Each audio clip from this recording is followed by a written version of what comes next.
saya berpesan sih kita gunakan waktu sebaik mungkin supaya kita nggak jadi penonton di tanah sendiri gitu.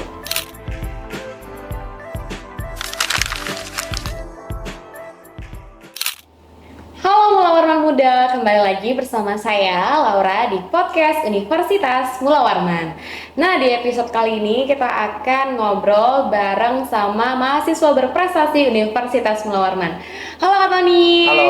Halo Kak, boleh perkenalan dulu buat teman-teman Mula Warman Muda? Oke, halo semua, kenalin nama aku Tony Andrea Susanto, biasa dipanggil Tony. Saat ini merupakan mahasiswa semester 7 di Universitas Mula Warman tentunya, Fakultas Ekonomi dan Bisnis, Program Studi Ekonomi Pembangunan. Saat ini kegiatan saya sehari-hari berkuliah, mengajar, ikut kompetisi-kompetisi, dan tentunya mengembangkan diri. Oke, itu tadi background dan latar belakang dari Kak Tony sendiri. Nah, apa aja sih Kak yang dari kan Kakak ini mahasiswa berprestasi ya? Aku mau tahu dong mahasiswa berprestasi ini kategorinya seperti apa dan apakah ada tahap-tahap untuk mendapatkan mahasiswa berprestasi itu, titel mahasiswa berprestasi? Oke, jadi mahasiswa berprestasi ini titelnya disematkan berdasarkan kayak kompetisi gitu ya. Namanya Pilmapres, pemilihan mahasiswa berprestasi. Jadi bukan sekedar misalnya dosen atau misalnya kerabat yang menyatakan oh dia punya prestasi dan sebagainya, bukan. Tapi dia melalui tahapan yang terseleksi. Dimulai dari tahapan seleksi fakultas tentunya, dia akan mencari juara pertamanya dari setiap fakultas. Kayak tahun ini diikuti misalnya dari Fakultas Kedokteran, Kehutanan, misalnya Fakultas Ilmu Sosial dan Ilmu Politik, dan salah satunya saya gitu dari Fakultas Ekonomi dan Bisnis. Nah kemudian dia ada tahapan penilaian yang lain-lain juga gitu. Dia umumnya ada 3 komponen penilaiannya. Pertama itu ada capaian unggulan. Capaian unggulan ini berbicara tentang kayak prestasi, tapi prestasinya itu nggak sebatas cuma kompetisi, karena dia ada batasin, misalnya kejuaraan kayak kompetisi itu maksimal 4. Jadi harus bervariasi juga. Ada kayak pengakuan, kayak bentuk seperti pelatih, jadi wasit, yang bersertifikasi atau tidak, dan juga misalnya kemampuan berorganisasi, itu dia ada skor-skornya. Jadi capaian unggulan ini dinilai secara lebih luas dan holistik. Selain itu ada gagasan kreatif. Nah, kalau gagasan kreatif ini dinilai kayak karya tulis, tapi menjawab soal isu SDGs gitu, Sustainable Development Goals. Nah, kita coba menjawab isunya. Kemarin saya angkatnya tentang isu pendidikan sih, karena saya ada pengalaman dan saya mau menyuarakan tentang isu pendidikan gitu. Selain itu ada tahapan seleksi video bahasa Inggris juga. Nah, video bahasa Inggris ini juga berusaha untuk menawarkan solusi terkait SDGs, tapi topiknya harus berbeda dengan karya tulis. Nah, dari setiap 3 komponen ini dia ada 2 cakupan penilaian, ada wawancara dan berkasnya. Jadi kalau berkasnya dinilai 60-40 kayaknya kemarin, saya kurang agak lupa pastinya gimana. Tapi ada pembagiannya, ada penilaian wawancara, ada berkas juga. Nah, yang mana juri-jurinya ini pun terverifikasi ya. Jadi kalau capaian unggulan itu penilaiannya dari jurinya itu dari staf ahli, wakil rektor 3 orang waktu itu. Selain itu kalau gagasan kreatif, jurinya itu dari setiap delegasi semua fakultas. Kemarin kayaknya 11 deh, 11 perwakilan dari fakultas gitu. Ada 2 yang nggak ngirim. Jadi 11-11-nya itu menjadi juri. Jadi Fakultas Kedokteran ada perwakilannya, wakil dekan, dan sebagainya. Dan dia memberikan pertanyaan. Jadi penilaian kalau gagasan kreatifnya ini, kita bagaimana bisa menonjol bukan hanya dari juri FEB tentunya, tapi dari 10 fakultas lainnya. Nah, kalau video bahasa Inggris juga dari orang profesional juga yang 2 orang gitu kemarin, yang mana mereka memiliki background bahasa Inggris yang baik.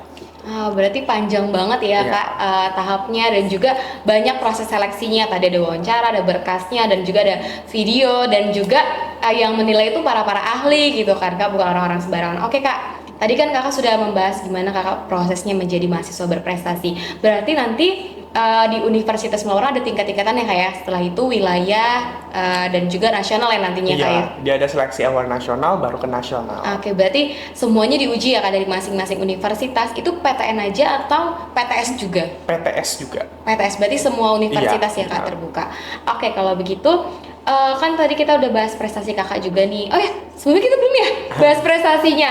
Oke, boleh nih Kak ceritakan Kakak tuh paling suka atau paling sering berprestasi tuh di bidang apa gitu. Oke. Jadi kalau kemarin terkait capaian unggulan, saya ada ikut kayak debat gitu. Tapi selain itu sebenarnya saya aktifnya belajar tentang coding juga, belajar tentang IT gitu. Khususnya saya menyadari bahwa dunia ini sekarang bergerak ke era disrupsi, misalnya era teknologi dan sebagainya. Jadi sejak semester awal saya sudah belajar coding gitu. Dalam artian belajar tentang kayak machine learning, deep learning. Sebenarnya apa sih machine learning, deep learning itu? Jadi kayak otaknya dari artificial intelligence gitu. Nah, di mana di dalamnya itu saya belajar misalnya beberapa kelasannya pasti dari yang basic dulu sampai expert gitu. Dan akhirnya saya memperoleh kesempatan jadi kayak fasilitator. Fasilitator ini seperti jadi mentor di program beasiswa IB Camp. Yang mana beasiswanya ini dari Indosat Uridu pusat gitu. Yang mana dia bentuk CSR-nya juga, Corporate Social Responsibility-nya. Jadi saya kurang lebih ada 3 kali kesempatan dari kelas intermediate sampai kelas expert. Dan itu menurut saya salah satu kebanggaan. Dan waktu kemarin di ajang Pilmapres saya ceritakan bahwa Unmul itu bisa loh misalnya jadi mentor dari kampus-kampus besar. Karena menti-mentinya itu dari UI, dari UGM, dan mereka anak IT gitu. Meskipun background saya dari ekonomi gitu. Saya percaya bahwa ketika kita berusaha melakukan yang terbaik, segala sesuatu itu mungkin gitu, mungkin terjadi gitu. Wah, luar biasa banget. Tadi kan kakak backgroundnya dari ekonomi pembangunan ya kak ya, tapi belajar juga ngoding. Dan kalau misalnya nggak ada yang terbatas ya kak, kalau misalnya kita mau belajar gitu. Nah, kakak tadi banyak banget kegiatannya juga prestasi. Gimana sih kak, kakak mengatur waktu antara kuliah? Tadi kan kakak tuh juga belajar ngoding segala macam, jadi fasil juga. Nah itu gimana kakak mengatur waktunya, karena kan kakak juga masih menjadi mahasiswa aktif di Universitas Mula Warman. Ada mungkin organisasi dan kegiatan-kegiatan lainnya. Oke, kalau terkait membagi waktu, saya percaya setiap kali kesempatan yang ada, misalnya ketika kita di kelas, ketika kita di akademik, usahakan fokus gitu. Fokusnya di sini adalah jangan sampai kita ketinggalan gitu. Saya bersyukur waktu SMA tuh saya fokus di dunia akademik, dalam artian dulu aktif belajar tentang kayak olimpiade, perolimpiadean, tentang ekonomi. Jadi waktu itu juga puji Tuhannya menang gitu di kota, provinsi, nasional. Jadi dampaknya apa? Pas kuliah ini saya relatif lebih mudah untuk beradaptasi gitu. Jadinya ketika saya bisa ingin mengembangkan ini itu, jadi lebih mudah gitu. Dan tentunya nilainya tidak terganggu ya, karena IPK itu juga wajib dipertahankan Iya, betul. tentunya. Jadi pertama fokus dulu lakukan. Jadi kalau kalian di kelas usahakan jangan sampai ketinggalan informasi gitu, atau kalian duduk terlalu di belakang dan sebagainya. Ujung-ujungnya nanti kalian jadi susah, makin tertinggal, makin tertinggal, makin tertinggal gitu. Itu yang pertama. Yang kedua adalah bikin schedule pasti. Saya biasanya buat kayak schedule gitu, buat kegiatan-kegiatan, dan tentunya berusaha untuk menghindari procrastination atau istilah menunda-nunda Iya, gitu. betul. Kita harus berusaha untuk meskipun susah, tapi kita harus berupaya gitu untuk mengurangi menunda-menunda gitu. Oke, jadi tadi kakak mengusahakan ya kak di tiap waktu, karena banyak banget kan, misalnya kita masuk kelas, nanti aja belajarnya, ntar aja catatnya gitu. Tapi kakak selalu berusaha untuk memanfaatkan waktu yang ada untuk mengerjakan sebaik mungkin gitu di tiap kegiatan. Nah kak, tadi kan kelihatannya kayak nggak ada tantangannya gitu kakak ngerjain sesuatu kayak prestasi, kegiatan itu, kuliah juga kakak atur dengan sebaik-baiknya. Tapi nggak mungkin dong pastinya nggak ada tantangannya di saat kakak menjalani itu. Apa sih kak tantangan yang kakak hadapi gitu ketika kakak menjalani segala macam kegiatan gitu? Oke, kalau tantangan selama saya menjalani kayak kehidupan ini, saya rasa seringkali kita mungkin di era media sosial dan sebagainya, kita seringkali jadi insecure gitu. Saya juga kadang meskipun ikut ini itu dan sebagainya, menang ini itu dan sebagainya, tapi rasa insecure tuh kadang juga muncul gitu ketika kita lihat orang punya pencapaian lebih tinggi dan sebagainya. Jadi itu salah satu tantangan sih. Jadi saya berusaha untuk mengelola ekspektasi juga. Selain itu kadang orang-orang tuh pasti ketika melihat saya pasti pikirnya apa-apa selalu pasti bisa. Iya. Jadi harus kalau di kelas misalnya materi baru, topik baru, misalnya ketika ini itu pasti bisa gitu. Kadang jadi ekspektasi orang itu kadang juga tinggi ya. Jadi itu salah satu tantangan juga saya berusaha untuk ngelolanya. Selain itu juga saya berusaha untuk tantangannya adalah menyeimbangkan semua hal gitu. Jadi ada kuliah, ada ngajar, ada kompetisi juga, dan tentunya ngembangkan diri juga, belajar IT, belajar bahasa Inggris tentunya dan sebagainya. Saya berusaha untuk menyimbangkan sih, karena itu menjadi tantangan, karena saya percaya ketika itu seperti kayak bola, ketika kita lempar, kita nggak bisa menyeimbangkannya dengan baik, termasuk dengan hubungan dengan sesama ya, dan keluarga, ataupun misalnya hubungan pas beribadah dan sebagainya. Gimana menyeimbangkan semuanya itu? Saya rasa itu yang menjadi tantangan sih. Oke, luar biasa tadi. Memang sih Kak, kadang kan kita kalau misalnya ada kuliah segala macam kan susah ya untuk mengaturnya. Bahkan Kak Tony juga sempat struggle gitu. Dan juga kalau misalnya kita udah dapat title mahasiswa berprestasi, kok kayaknya pressure orang-orang tuh ekspektasi. Orang-orang tuh jadi pressure buat kita gitu ya kan Kak. Dan menurut saya juga kalau insecure itu tuh justru hal yang baik. Kalau kita memikirkannya itu disusun positif, kayak kita jadi lebih apa ya, semangat untuk jadi lebih baik gitu kan ya. Dan juga kita semangat untuk lebih berprestasi lagi gitu. Pastinya orang-orang seperti Kak Tony itu orang-orang yang sudah apa ya, banyak prestasi itu nggak merasa cukup puas ya Kak dengan itu, malah mau lebih mengembangkan lagi gitu. Oke Kak, nah motivasi apa sih atau sumber inspirasi apa sih yang membuat Kakak itu tuh terus berkegiatan, terus berprestasi dan berkompetisi gitu? Oke, kalau berbicara tentang motivasi, saya rasa tentu yang terutama mungkin sosok atau misalnya orang yang memotivasi saya adalah orang tua tentunya. Orang tua, saya berasal dari background Tionghoa gitu, Chinese, yang mana berusaha orang tua itu selalu senantiasa menekankan bahwa kita jangan sampai dipandang rendah orang lain gitu atau diremehkan orang lain. Berusaha untuk lakukan yang terbaik. Kenapa? Kalau kita jadi orang pintar, toh kita tidak menyusahkan diri kita sendiri gitu. Setidaknya kita bisa menolong diri kita dan kita bisa membantu orang lain. Justru itu lebih baik gitu. Selain itu, saya juga awardee beasiswa unggulan kategori masyarakat berprestasi dari semester 1 dan saya rasa ini jadi motivasi besar juga bagi saya. Karena negara ini bayari uang kuliah saya, kasih uang jajan gitu, kasih uang buku, dari uang pajak gitu. Jadi saya berusaha untuk memanfaatkan setiap kesempatan itu dengan lebih baik gitu. Jangan menyia-nyiakan gitu. Jadi berusaha untuk kalau kuliah dengan baik, habis itu berprestasi, ikut ini itu, tentu juga dengan terlibat dalam pengabdian-pengabdian masyarakat, misalnya dalam mengajar dan sebagainya gitu. Berarti nggak hanya untuk diri sendiri ya Kak prestasinya, tapi juga bagaimana Kakak mengembalikan itu ke masyarakat dan orang-orang di sekeliling Kakak. Oke Kak, tadi kan Kakak udah menjelaskan tentang gimana Kakak ke masyarakat dan gimana Kakak memberikan dampak ke orang-orang sekitar.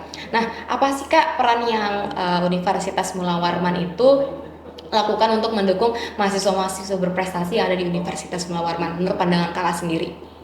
Oke, jadi saya rasa pertama kita harus menyadari bahwa kita sebagai mahasiswa tuh memang harus punya inisiatif yang tinggi dulu. Kita memang nggak bisa pada akhirnya harus menuntut, oh universitas harus gini, gini. Pertama memang kita harus punya inisiatif yang tinggi dulu.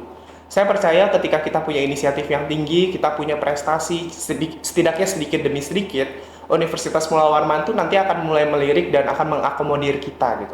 Misalnya waktu saya misalnya perjalanan dinas misalnya, saya rasa itu salah satu support Universitas Mula Warman. Saya ketika berangkat ke Makassar ataupun misalnya ke daerah Pekanbaru, yang mana saya mewakili Universitas Mula Warman dalam berkompetisi dan berprestasi. Saya rasa itu salah satu supportnya gitu. Selain itu, Unmul ini kan juga memberikan kayak bantuan dana misalnya buat organisasi gitu.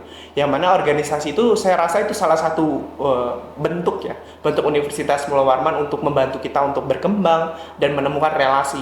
Karena ujung-ujungnya kalau kita mau berprestasi, belum tentu itu lomba itu selalu individu gitu. Kadang juga ada lomba berkelompok. Nah, jadi melalui organisasi kita bisa bertemu dengan banyak orang gitu, difasilitasi oleh Unmul. Gitu. Oke, ada saran nggak Kak buat Unmul ke depannya gimana untuk memfasilitasi atau mendukung mahasiswa-mahasiswa yang berprestasi gitu? Oke, saya rasa Unmul salah satu masukan mungkin buat Unmul adalah mungkin saya rasa buat kayak unit layanan untuk mahasiswa yang berprestasi gitu. Saya menyadari pertama kali waktu saya masuk ke Unmul gitu, waktu di awal-awal semester 2, semester 3, itu waktu saya mau ikut lomba namanya gimnastik gitu. Saya sangat susah banget mencari yang namanya partner gitu. Saya merasa bahwa walaupun misal tentang IT gitu bidangnya, saya cari orang ini itu reach out dan sebagainya, tapi susah gitu. Saya rasa mungkin kalau Universitas Mula Warman bisa menyediakan kayak unit layanan buat mahasiswa berprestasi, istilahnya buat membidik sih, membidik misalnya buat kejuaraan PKM, kejuaraan lomba ini itu dan sebagainya. Karena saya rasa sejauh ini biasanya Universitas Mula Warman itu melakukan seleksinya beberapa minggu atau 1 bulan sebelumnya gitu. Kalau kita misalnya mencontoh kayak universitas besar kayak di Unhas yang menang PKM tahun ini, mereka mungkin persiapannya itu 1 tahun sebelumnya sudah gitu. Jadi saya rasa bikin kayak unit layanan yang mana membidik orang-orang yang memang punya potensi dan diarahkan pada akhirnya memberikan kayak pelatihan, pengembangan diri untuk pada akhirnya berprestasi gitu. Oke, siap Kak. Jadi itu tadi ya, semoga Universitas Mula Warman mendengarkan saran dari Kak Tony ya, karena biar lebih enak gitu, walaupun ada komunitas-komunitas sendiri ya Kak untuk lomba, tapi lebih baik kalau diorganisir dengan layanan tadi itu ya Kak ya. Oke, Kak, apa sih rencana ke depan Kakak misalnya setelah lulus nanti, atau rencana dalam waktu dekat ini, apa sih harapan dan rencana Kakak ke depannya gitu? Oke, jadi kalau berbicara tentang masa depan, tentu kita tidak ada yang tahu gitu apa yang akan terjadi di masa depan gitu. Tapi kita berusaha untuk merencanakannya sebaik mungkin gitu. Saya berusaha dengan, kenapa sih saya misalnya ikut ajang Pilmapres gitu. Kemarin juga saya ikut kegiatan yang lain gitu. Saya percaya bahwa dengan ajang Pilmapres seperti ini, itu menjadi batu loncatan sih untuk berprestasi lebih tinggi lagi ke depannya. Karena waktu setelah saya bulan 3 gitu ya, saya ingat bulan 3 waktu itu bulan 4 tanggal 1 gitu dinobatkan sebagai Mapres, itu jadi ada gejolak gitu dalam diri untuk semakin berprestasi gitu. Kemarin ada ikut kayak pemuda berprestasi tingkat kota Samarinda dan kejuaraan-kejuaraan debat nasional. Saya rasa setelah jadi Mapres itu ya, jadi lebih semangat sih untuk berprestasi gitu, lomba-lomba debat dan sebagainya. Ketika berbicara tentang masa depan, mungkin saya mau cerita sedikit waktu saya apply beasiswa unggulan gitu. Saya di esai saya tulis gitu, saya pengen menjadi Menteri Keuangan gitu, Menteri Keuangan ataupun Gubernur Bank Indonesia. Kenapa? Karena saya rasa bahwa perumus kebijakan itu saya cerita bahwa perumus kebijakan itu setidaknya harus punya 2 hal. Pertama, dia memiliki pemikiran yang efektif gitu. Bagaimana memahami situasi-situasi ekonomi misalnya dengan baik. Selain itu, dia harus punya efisiensi juga. Percuma ya istilahnya kebijakan itu tepat sasaran, baik gitu sasarannya, tapi terlambat gitu. Misalnya masyarakat sudah sasaran dan sebagainya. Saya berencana sih ingin tentunya jadi peneliti, dosen, dan pelan-pelan masuk ke pemerintahan sih. Itu plan saya, sehingga saya pengen buat lanjut dulu gitu. Oke, kita aminkan tadi rencana Kak Tony untuk jadi Menteri Keuangan ya Kak ya. Oke Kak, boleh dong Kak, tadi kan harapan buat diri Kakak sendiri. Nah, harapan untuk mahasiswa-mahasiswa lain di Universitas Mula Warman, atau mungkin berikan sedikit pesan atau tips buat teman-teman di Universitas Mula Warman. Oke, sadari kita sekarang IKN itu sudah pindah di sini gitu. Ibu kota Nusantara itu sudah pindah di Kaltim. Gitu. Saya percaya bahwa ketika IKN tersebut pindah ke sini, secara persaingan itu akan semakin ketat. Gitu. Orang-orang dari UI, dari UGM, dari ITB itu bakal datang ke sini. Gitu. Saya berpesan sih supaya kita semua bahwa berusaha untuk coba yang terbaik deh. Hindari istilahnya malas-malasan atau berpikir cuma dalam jangka pendek gitu, berpikir lebih baik senang-senang, gunakan masa mudamu dengan sebaik mungkin gitu. Karena percayalah, waktu itu sangat cepat banget berlalu. Saya rasa waktu itu kayaknya masih SMA gitu, masih main bola dan sebagainya. Tapi sekarang sudah semester 7 dan mau lulus gitu. Jadi saya berpesan sih kita gunakan waktu sebaik mungkin supaya kita nggak jadi penonton di tanah sendiri gitu. Kita harus bisa menjadi istilahnya embel-embel. Saya rasa dengan embel-embel putra daerah itu lambat laun akan nggak laku lagi gitu. Yang ditonjolkan adalah meritokrasi gitu. Bagaimana punya kompetensi, punya kemampuan gitu. Maka dari itu gunakanlah waktumu dengan sebaik mungkin. Oke, itu tadi dari Kak Tony. Dan terakhir nih Kak, sebelum kita menutup podcast hari ini, pesan untuk Universitas Mula Warman, pesan untuk diri kakak sendiri juga, mungkin nanti 10 tahun ke depan kakak nonton ini, itu boleh Kak? Oke. Untuk Universitas Mula Warman, saya percaya bahwa ini salah satu universitas terbesar di Kalimantan gitu, punya wadah yang sangat besar. Bagaimana harus semakin berkontribusi sih dan semakin lebih terencana untuk berprestasi. Karena saya rasa bahwa sebenarnya anak-anak di Kaltim itu bukan nggak punya potensi gitu, tapi seringkali nggak punya informasi dan kurang difasilitasi. Saya percaya bahwa Universitas Mula Warman tentu dengan pasti kenapa bisa terjadi, pasti ada alasannya. Mungkin keterbatasan dana, keterbatasan fasilitas, dan sebagainya. Saya percaya dan saya berharap bahwa Universitas Mula Warman semakin bisa memfasilitasi lebih banyak orang, dan tentunya diri kita sendiri juga harus berkembang gitu. Jangan cuma tunggu Universitas Mula Warman. Di satu sisi Unmul harus berkembang dan kita juga harus mengembangkan diri gitu. Percuma misalnya unmulnya bagus nanti, tapi kamu tetap jadi malas-malasan gitu dan nggak bisa jadi apa-apa. Mungkin buat pesan buat diri saya di masa depan, eh, terima kasih kepada, saya rasa berterima kasihlah dengan saya sekarang gitu di masa lalu. Saya percaya apa yang kita lakukan hari ini itu akan menentukan apa yang akan terjadi di masa depan gitu. Terima kasih buat Tony di tahun 2024 yang telah bekerja keras, berusaha untuk berprestasi, berusaha untuk melakukan banyak hal. Meskipun capek, meskipun melelahkan, lihat nanti 10 tahun lagi kamu akan merasakan hasilnya. Oke, terima kasih Kak Tony sudah menyempatkan waktunya di tengah banyaknya kesibukan dan kegiatan ya Kak. Terima kasih banyak sudah mau berbincang-bincang bersama dengan saya sebagai host di podcast Universitas Mula Warman. Dan juga semoga podcast kali ini bisa menginspirasi teman-teman Mula Warman muda untuk selalu berprestasi dan juga untuk terus mengharumkan nama Universitas Mula Warman begitu. Terima kasih Kak Tony. Oke, baik itu saja dari kami. Sampai berjumpa lagi di podcast selanjutnya.